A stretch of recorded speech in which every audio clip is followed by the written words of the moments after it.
Okay, we just got a short tutorial here on WS 11.6A6 and 7. Here's the formula for finding the volume of a triangular prism. The base times height is equal to the volume. Now that's the big base. So if I were to take this area here, this triangle area, and find the area of that triangle, I can just multiply it by the height. So this is 12 times 8. So 12 times 8, and I have to divide that by 2 because it's a triangle. So 12 times 8 is 96. 96 divided by 2 is going to be 48.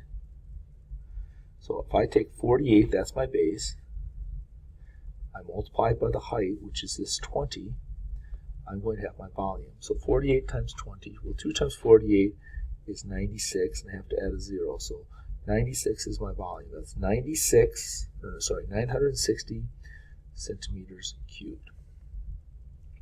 So that's the base times height. Another way you can do this, 11, this is 4, and this is 6.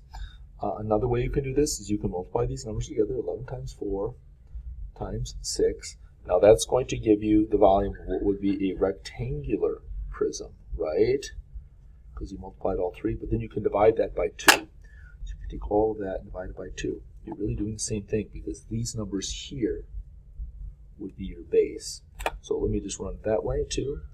11 times 4 times 6 equals 264. If I divide that by 2, I get 132. 132 feet squared. All right. I'll do one more here. Let's see. I can't quite read that one, so I will do this one down here in the middle. We've got 18 centimeters. This is 12 centimeters, and this is 9. This one here, I'll do the base times height. Base times height equals volume.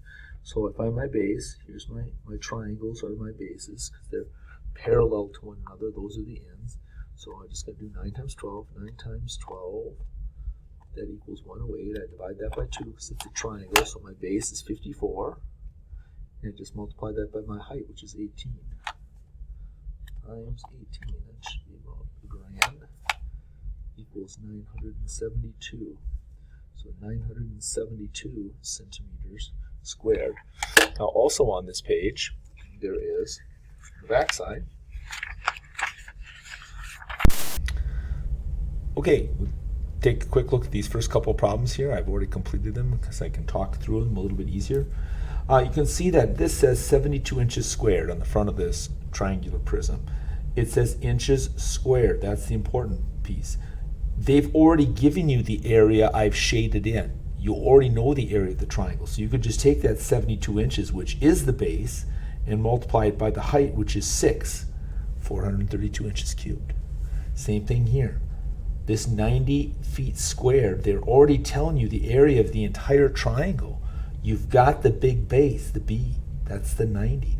All you have to do is multiply it by the 13. 1,170 feet cubed. Okay, great. Good luck.